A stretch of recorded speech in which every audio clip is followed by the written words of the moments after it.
Previous lecture में हमने noble gases की फ़िज़िकल प्रॉपर्टीज़ के बारे में पढ़ा था, केमिकल प्रॉपर्टीज़ के बारे में पढ़ा था और यूजेस ऑफ नोबल गैसेस के बारे में पढ़ा था। आज हम शुरू करते हैं केमिस्ट्री ऑफ ज़ीनॉन। ज़ीनॉन जो कि एक केमिकल एलिमेंट है, हैवी और एक्सट्रीमली रेयर गैस है ग्रुप 18 की, और हम देखते हैं कि it was the first noble gas found to form true chemical compounds.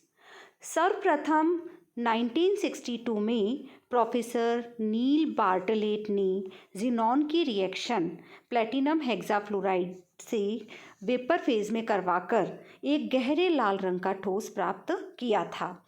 इसीलिए जो फर्स्ट कंपाउंड नोबल गैस का प्राप्त हुआ वो नील बार्टलेट के द्वारा किया गया। इसके बाद में जो हैवी नोबल गैसेस है उनके कई रिएक्शंस करवा के नए नए कंपाउंड्स को सिंथेसाइज किया गया।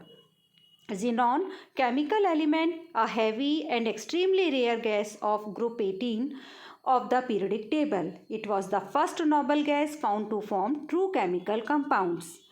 More than 4.5 times heavier than air, xenon is colorless, रंगहीन होती है, ऑर्डरलेस, गंधहीन होती है, रंगहीन, गंधहीन और टेस्टलेस यानी स्वादहीन होती है, और यह वायु से 4.5 टाइम्स हैवी गैस होती है।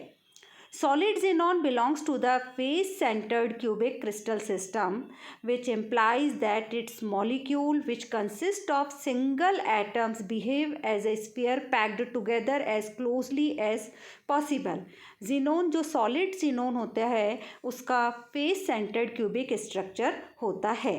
अब जीनॉन वर्ड कहाँ से लिया गया? यह एक ग्रीक वर्ड है जीनोस, जिसका मतलब होता है स्ट्रेंज और फॉरेन। अगर हम ज़ीनॉन का देखें तो ज़ीनॉन का जो सिंबल है वो है Xe। इसका एटॉमिक नंबर है 54। इलेक्ट्रॉनिक कॉन्फ़िगरेशन में हम देख रहे हैं 4d10 5s2 5p6। नाम इसका है XeNON xenon. Atomic weight is 131.29।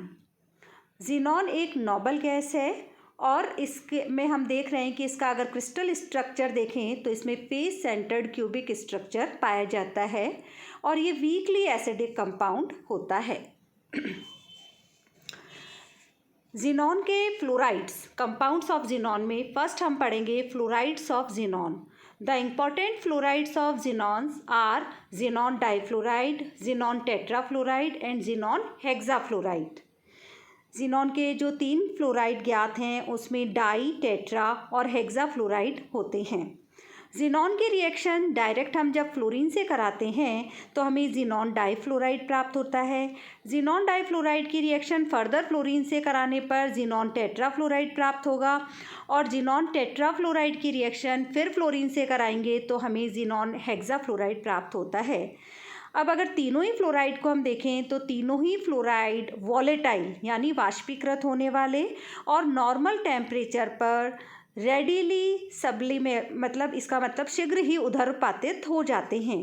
ये स्टेबल होते हैं और इन्हें हम अनिश्चित काल तक इनको निकल धातु के पात्रों में रख सकते हैं, मतलब निकल कंटेनर में, निकल मेटल के कंटेनर में रख सकते हैं, क्योंकि all these xenon difluoride, tetrafluoride और hexafluoride is highly hygroscopic in nature.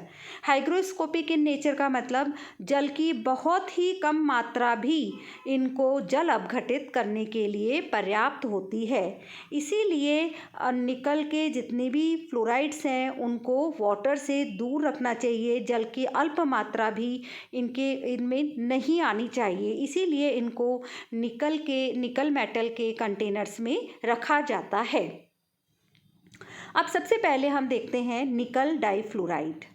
Nickel difluoride, it is prepared by heating a mixture of xenon and fluorine in the ratio at 400 degree Celsius and 1 bar pressure in a sealed nickel tube. निकल की जब reaction हम xenon की reaction जब निकल tube में 400 degree centigrade पर करवाई जाती है तो हमें xenon डाईफ्लोराइड प्राप्त होता है। इसी प्रकार से सेकेंड टाइप से भी हम xenon डाईफ्लोराइड प्राप्त कर सकते हैं, कि एक पायरेक्स कांच के बल्ब में अगर एटमॉस्फेरिक प्रेशर पे सनलाइट की प्रेजेंस में भी इनको रखा जाए तो xenon is readily react with fluorine और हमें जिनॉन डाइफ्लोराइड प्राप्त होता है। यह रंगहीन क्रिस्टल होता है। अगर इसकी हम प्रॉपर्टीज़ के बारे में देखें तो यह एक रंगहीन ठोस पदार्थ है जो कि अत्यंत वाष्पशील होता है, हाईली मतलब वॉलेटाइल होता है। और इसका जो ऊर्ध्वपातन से पारदर्शी क्रिस्टल प्राप्त होते हैं, यह हाइड्रोजन फ्लोराइड से अत्यंत विलयशील मतलब इस सॉल्यूबल हाइड्रोजन फ्लोराइड में यह हाईली सॉल्यूबल होता है और यह इसमें आयनाइजेशन की प्रॉपर्टी नहीं होती, इसीलिए ये विलयन में चालकता नहीं पाई जाती। इसकी अगर हम केमिकल प्रॉपर्टीज़ के बारे में पढ़ें तो यह हाइड्रोजन से क्रिया करके जिनॉन मुक्त करता है, मतलब xenon difluoride react with hydrogen gives 2 mole hydrogen fluoride plus xenon. इसी प्रकार से फ्लोरीन से क्रिया करके यह टेट्रा फ्लोराइड बनाएगा। अब जैसे हम इसकी केमिकल प्रॉपर्टीज़ के बारे में पढ़ते हैं तो फर्स्ट इज़ यह हाइड्रोजन से क्रिया करके जिनॉन को मुक्त करता है। सेकंड इज़ यह फ्लोरीन से क्रिया करके जिनॉन टेट्रा फ्लोराइड बनाता है। इसी तरीके से ये एक वीक फ्लोरीनेटिंग एजेंट है, मतलब अगर हम किसी एल्कीन जैसे एथिलीन की रिएक्शन जिनॉन डाइफ्लोराइड से कराते हैं तो हम देखते हैं कि वह जो ethylene is converted into saturated compound और हमें जिनॉन प्राप्त होती है। इसी प्रकार से अगर इसकी रिएक्शन पोटेशियम आयोडाइड से कराई जाती है तो जिनॉन पोटेशियम फ्लोराइड और आयोडीन मुक्त करता है। तो कई प्रकार की केमिकल रिएक्शंस इनके द्वारा की जाती है। अब बात करते हैं इसकी स्ट्रक्चर कैसी होती है। अगर हम जिनॉन का इलेक्ट्रॉनिक विन्यास देखें तो हम देखते हैं कि इसमें 4d10 5s2 5p6 मतलब आउटर मोस्ट ऑर्बिटल में जिनॉन के 8 इलेक्ट्रॉन हैं। इसमें किस प्रकार का हाइब्रिडाइजेशन पाया जाएगा? sp3d। क्यों? क्योंकि हम देख रहे हैं कि जिनॉन के आउटर मोस्ट ऑर्बिटल में 8 इलेक्ट्रॉन हैं और 2 इलेक्ट्रॉन के साथ में यह बॉन्ड बना रहा है। तो हम hybridisation number of hybrid orbital is equal to number of lone pair of electrons plus number of bond pair of electrons. तो हम देख रहे हैं number of lone pair of electrons कितने हैं? 3 और number of bond pair of electrons कितने हैं? 2। तो 3 + 2 इज इक्वल टू 5। 5 का मतलब number of hybrid orbital is equal to 5। इसका मतलब इसमें हाइब्रिडाइजेशन क्या होगा? sp3d।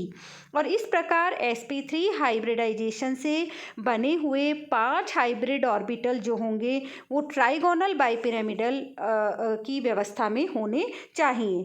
इनमें से जो 3 ऑर्बिटल्स के पास में इलेक्ट्रॉन के युग्म होते हैं, क्योंकि 3 क्या है? लोन पेयर ऑफ इलेक्ट्रॉन और 2 क्या है? बॉन्ड पेयर ऑफ इलेक्ट्रॉन, जो शेष 2 जो बॉन्ड पेयर में भाग लेते हैं वे अयुग्मित इलेक्ट्रॉन होंगे जो कि फ्लोरीन के pz ऑर्बिटल के साथ में अतिव्यापन करके 2 सिग्मा बॉन्ड बना लेंगे। अब प्रश्न उठता है कि कौन से 3 ऑर्बिटल्स के पास में लोन पेयर ऑफ इलेक्ट्रॉन्स होंगे और कौन से जो 2 हैं तो वो बॉन्ड पेयर बनाएंगे। तो according to VSEPR theory, VSEPR theory क्या कहती है कि बॉन्डिंग इलेक्ट्रॉन पेयर्स और नॉन बॉन्डिंग इलेक्ट्रॉन पेयर्स इस प्रकार से अभिविन्यासित होते हैं कि अणु के बीच में प्रतिकर्षण बल जो होता है, रिपल्सन फोर्स होता है, वो मिनिमम हो। इसीलिए जिनॉन डाइफ्लोराइड अणु में तीनों लोन पेयर ऑफ इलेक्ट्रॉन्स जो होंगे वो इक्विटोरियल पोजीशन में होते हैं और बॉन्ड पेयर ऑफ इलेक्ट्रॉन्स होंगे वो लीनियर पोजीशन में होते हैं। इसी कारण से XeF2 का अगर हम ज्यामिति देखते हैं तो लीनियर होती है और इनके बीच का जो बॉन्ड एंगल है वह 180 डिग्री होता है, जैसा कि इस स्ट्रक्चर में बताया गया है।